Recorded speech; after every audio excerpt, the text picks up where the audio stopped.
Welcome to Alaska Weather, a production of Alaska Public Media and the National Weather Service, Alaska Region.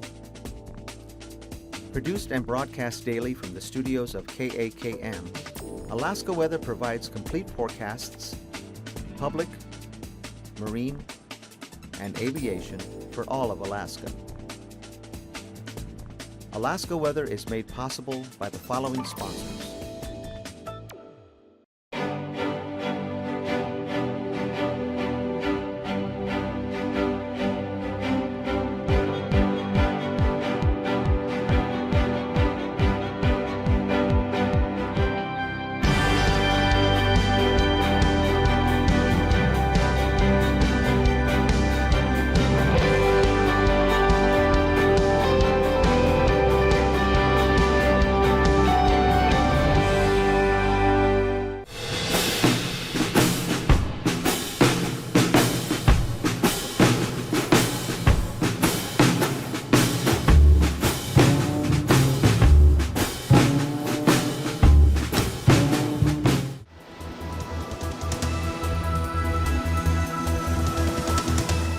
The National Weather Service. Hello everyone, I'm Dave Percy and thanks again for joining us for another live edition of Alaska Weather. On the warning chart here we have a watch, high wind watch out for the greater Juneau area, Douglas and those locations up here over the southeast coast. A couple of things are going to happen which will result in an increase in the winds in these areas. First, a storm will be coming northward there from up the Pacific coast toward the Queen Charlotte's Dixon entrance. That'll take place tomorrow night and should push some rain and moisture in over the southern areas. So all will cause the pressures to fall. At the same time, Arctic high will be building in over the Yukon with colder temperatures. So that's going to really create a very tight pressure gradient across the northern areas. Probably see storm force winds through Lynn Canal Glacier Bay area, definitely storm force winds. Could see gusts 70 miles an hour, give or take, or even higher in the channeled areas here of the northern southeast coast. So that high wind watch kicks in for, I think, late tomorrow night and on into Monday. Otherwise, up to the north, no advisories at all. Winds not a problem up anywhere in the interior or the Arctic coast or much of the Chukchi Sea areas. They still a little brisk as you get down into the Bering Sea, especially along the southwest coast here on out to the Pribilofs, but no wind warnings or wind advisories or any kind of precipitation advisories going on out here at all. Still pretty clear, fair weather actually out across all of the Bering Sea and the Aleutians. And looking again tomorrow, we've got this northerly jet coming southward, but it's going to be a little bit farther to the east than the last one, which cut more across the Alaska range. And it also won't be as strong, but it should be enough to kick those winds back up into the Matanuska Valley. That could start as early as tonight.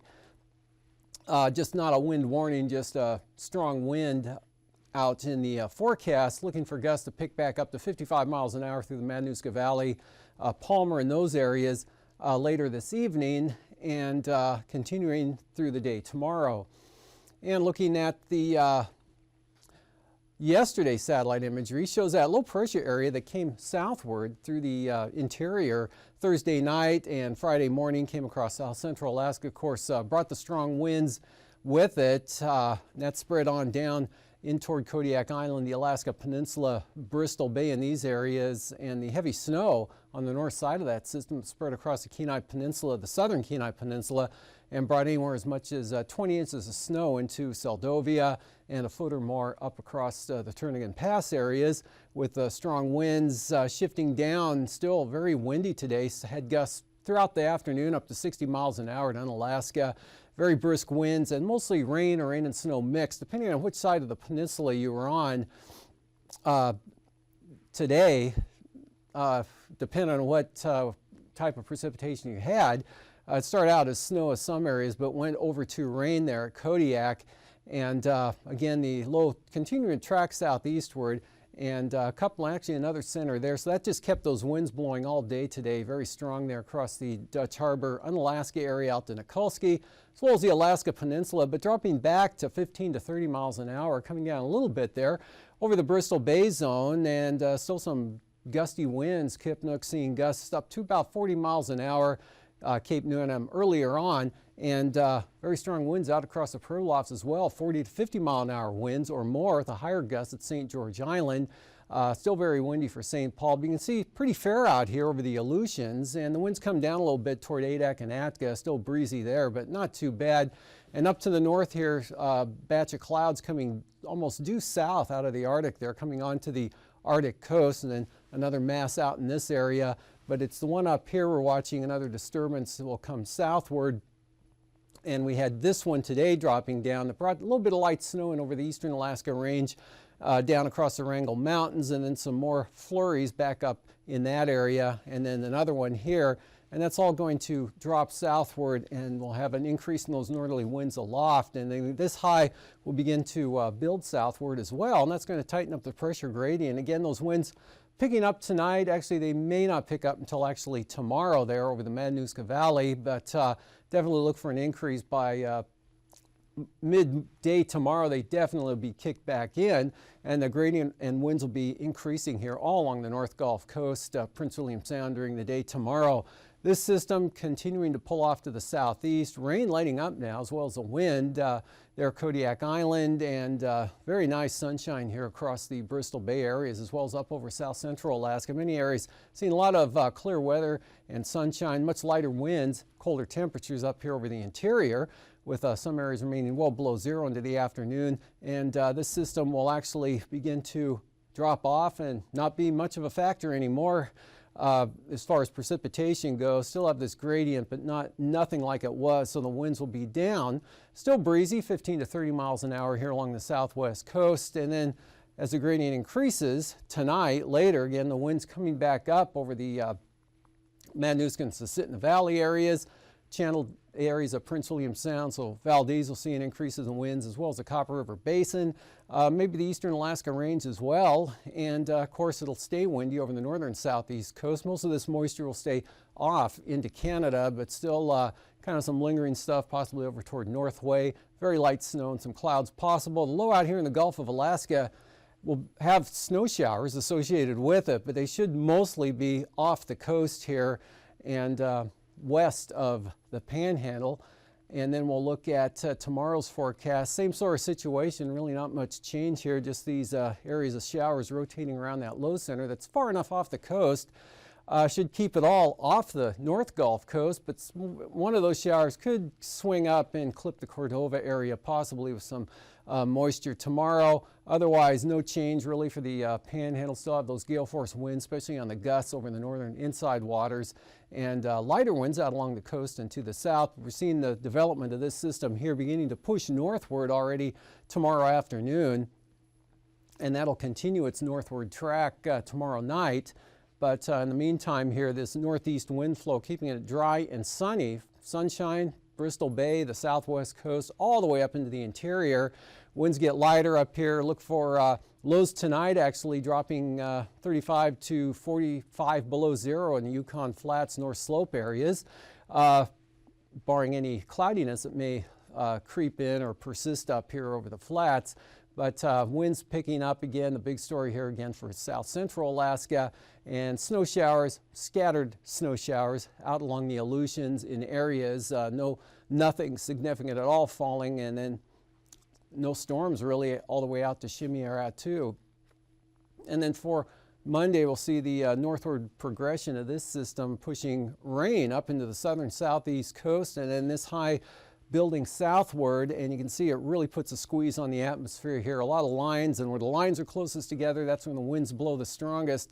So rain to the south, strong, cold, dry winds coming in from the north and northeast. So somewhere in between there's going to be a wintry mix of precipitation. Right now, all the usual Petersburg to Wrangell areas out to Sitka, maybe Port Alexander, and right now that should stay south of the Juneau area, but you know, may spread a little farther to the north than what's drawn here.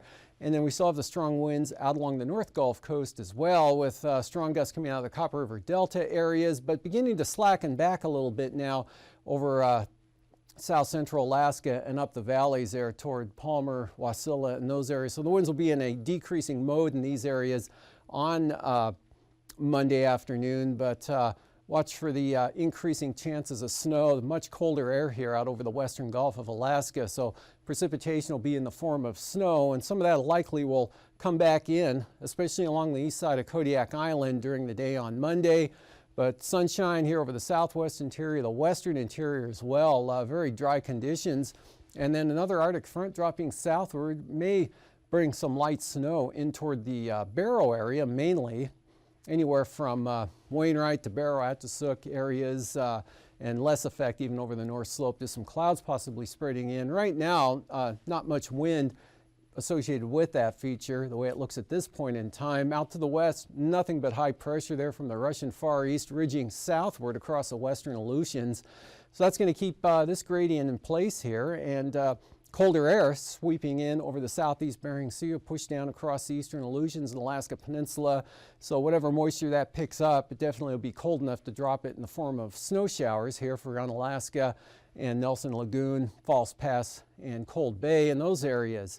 Temperatures this afternoon at about 4 o'clock in the roundup looked like this in the low 20s over the northern southeast coast to the mid 30s down to the south. Temperatures in the lower to mid 30s for the North Gulf Coast. Prince William Sound, that's Homer with 32 degrees.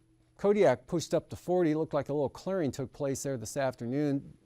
Definitely the rain let up. Upper 20s here to lower 20s through the Susitna Valley areas, right around 0 for the Copper River Basin. Up in the Tanana Valley, a little below 0 there, -4 at Fairbanks, -8 up at Fort Yukon. Arctic Village was at 15 below, -10 over at Kaktovik, and gradually rising up to 5 degrees at Point Lay, and Cape Lisburne was up to 14, -2 at Ambler, but 2 above at Kotzebue, 0 at Shishmaref, 17 on the other side of the peninsula at Nome. And that's Deering with 3 degrees above 0. 0 to 10 here through the west central interior. McGrath up to 13, and that's an 18 down there at Macoriac, 16 at St. Michael, 9 degrees at Sparravon, moving a little farther to the southwest. 30 degrees here right along the southwest coast to lower 30s over at King Salmon. And then under that east flow there, milder conditions there with that low pressure area, temperature upper 30s to near 40 at Unalaska, cooling off a little bit out to the west.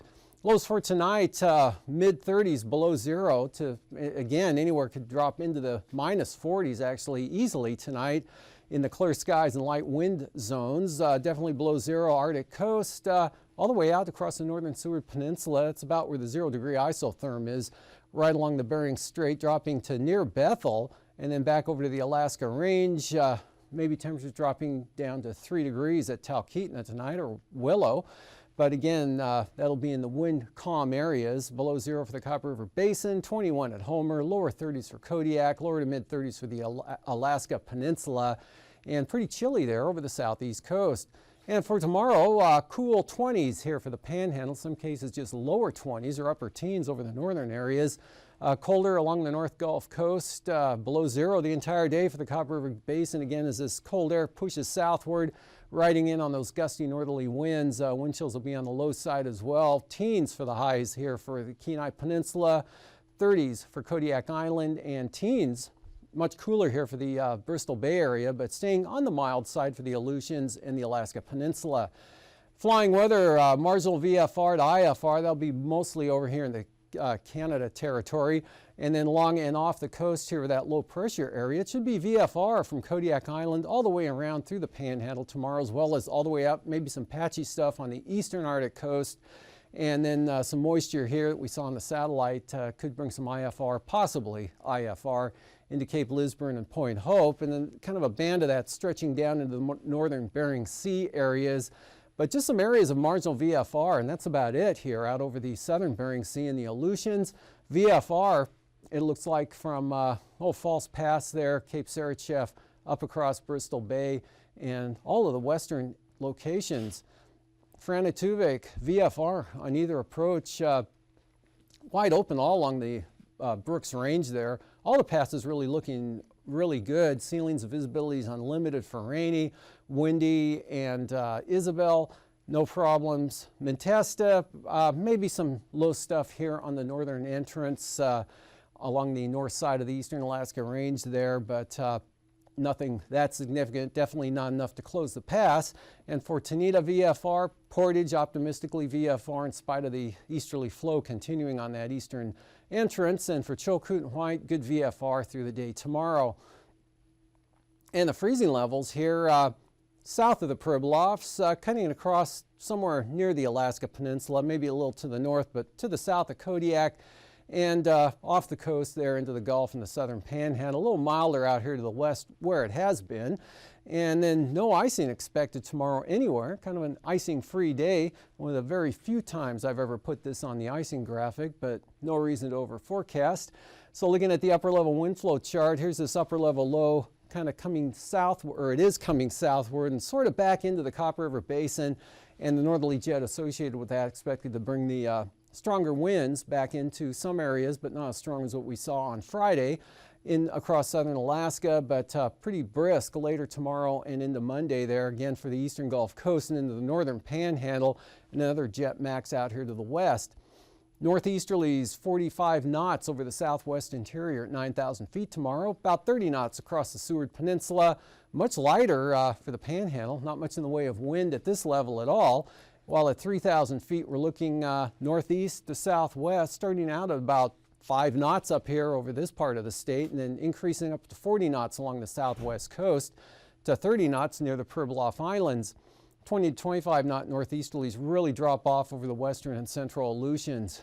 Turbulence-wise, moderate chop here, central interior down to the southwest coast, another swath of bumpy conditions, mechanical turbulence. Probably should have put a bar of moderate chop in here as well along the North Gulf Coast, Prince William Sound, especially the northern Panhandle, be moderate, possibly isolated severe, especially for small aircraft, and still a little bumpy here for the Alaska Peninsula and eastern Aleutians, though not quite as much as what you saw today. And after the break, I'll be back with the marine forecast. We have a big solar flare coming in, so we're out here on an aurora hunt.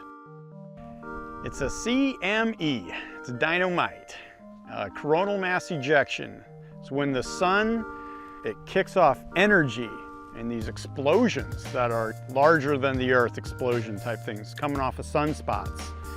And if that energy is pointing straight at the Earth, it gets caught up in our magnetic field, and that energy, electrons, come down our magnetic field, collide with oxygen up there about 50 or a couple hundred miles high, and that's what generates the northern lights.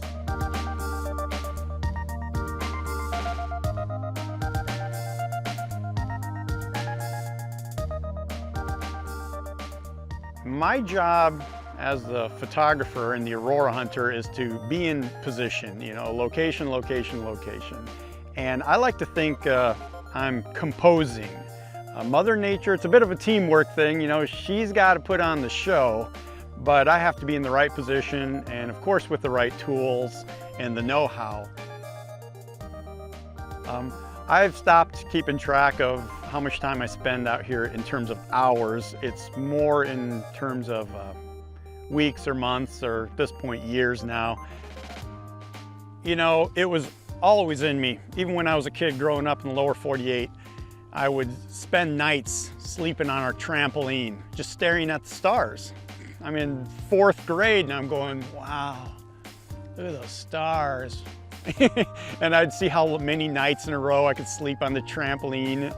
And I think my record was 23 nights in a row. So I was doing kind of strange things for an Iowa country boy. I can remember specifically the very first time I saw the Northern Lights. It was 1989, the peak of the solar cycle, and I was going to graduate school in Laramie, Wyoming. And all of a sudden we had heard the Northern Lights were out. It's like, what are those? I'd never really seen them before. And my goodness gracious, we were on top of a mountain in the Laramie Range and they were turning blood red. And I was like, oh my gosh, this is the most beautiful thing I've ever seen. And the very first picture I took, that was 1990. Now, an old film camera, Pentax K1000 on a plastic Kmart tripod. Took 2 shots on slide film and got them back. And I thought, oh my gosh, this beautiful green thing swirling about. And from that moment, I was hooked. when I realized that you could preserve the auroras on film, I just experimented a ton. I'd had a heaping stack of slides, the no good ones, the experiments gone wrong, you know, too dark, fuzzy, out of focus, too light. I had this huge garbage can full of excess slide film, and that was just the learning curve. Well, when I go out here, it's all about getting the shot. And my wife and I, we've called it the hero shot. But the hero shot is the one where you just come home and you go, look at this. And everyone goes, wow, and you feel like a hero. It's a wonderful feeling. You know, it's good for the ego, of course. It's good for the business. But if you kind of strip that away, it's good for what's inside you, because that's really the hero moment in nature. And Mother Nature's putting on this show that is just mind-blowing. It's unbelievable. When I first resigned from my day job, that was in 1996, and decided I wanted to become a full-time aurora hunter, my goal from that moment and to this day still is to get one hero shot a year. I figured, and I'm talking the kind that somebody wants to buy from you and hang on their wall, where the auroras are extremely bright, very active, turning colors, where you can't believe your eyes. If you get to preserve a little sample of that with a photograph, well, it's what we call the hero shot.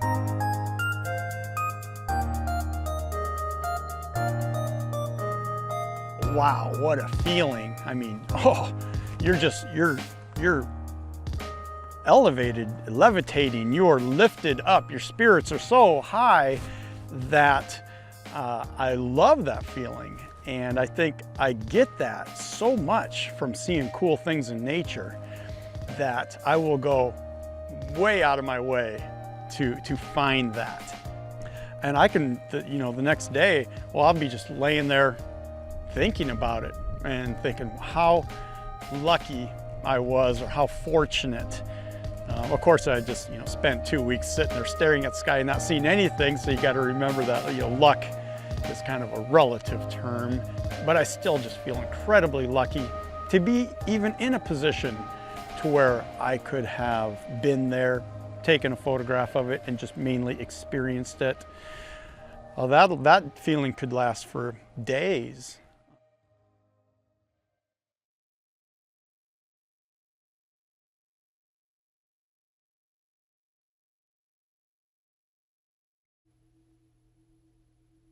Welcome back. Well, winds will be strongest on the inside waters over the north and northeast, 20 to 25 knots down toward the south. And along the coast, east or east-northeast, anywhere from 20 to 30 knots. Again, lightest winds will be down to the south.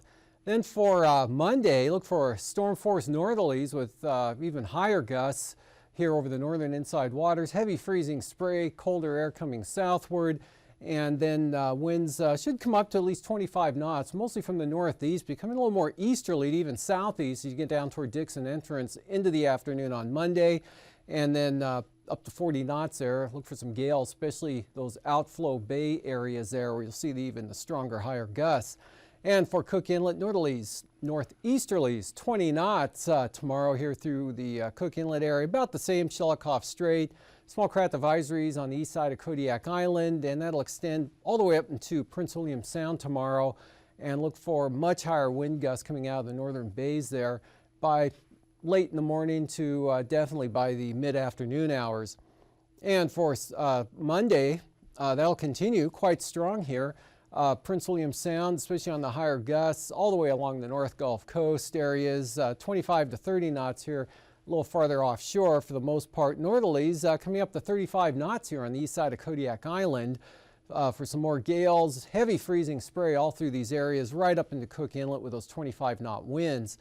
And then for Bristol Bay, northeasterlies, 25 knots just about everywhere here except Chignik where they may be only 20 knots, and then about the same on Monday direction-wise, but definitely colder air, heavy freezing spray conditions here, southeast Bering Sea, Bristol Bay.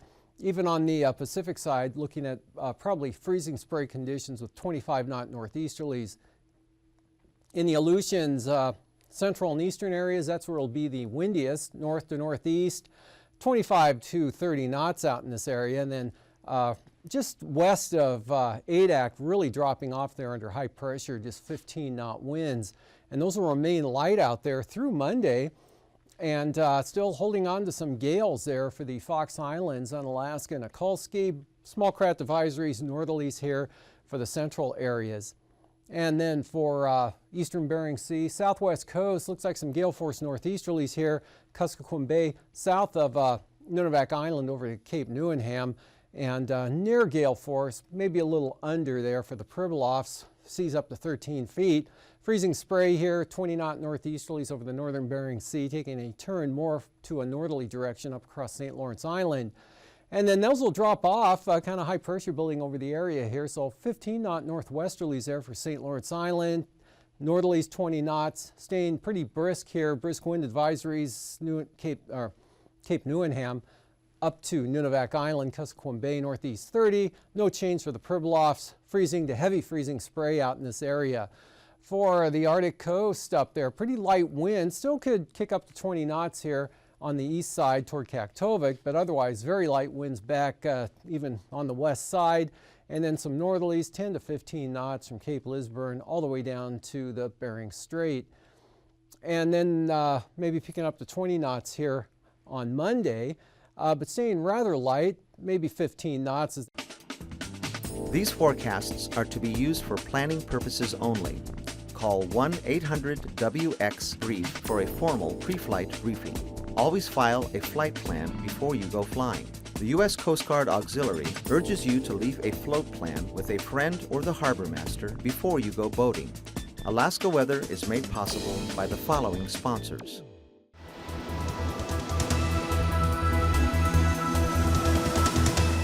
The National Weather Service.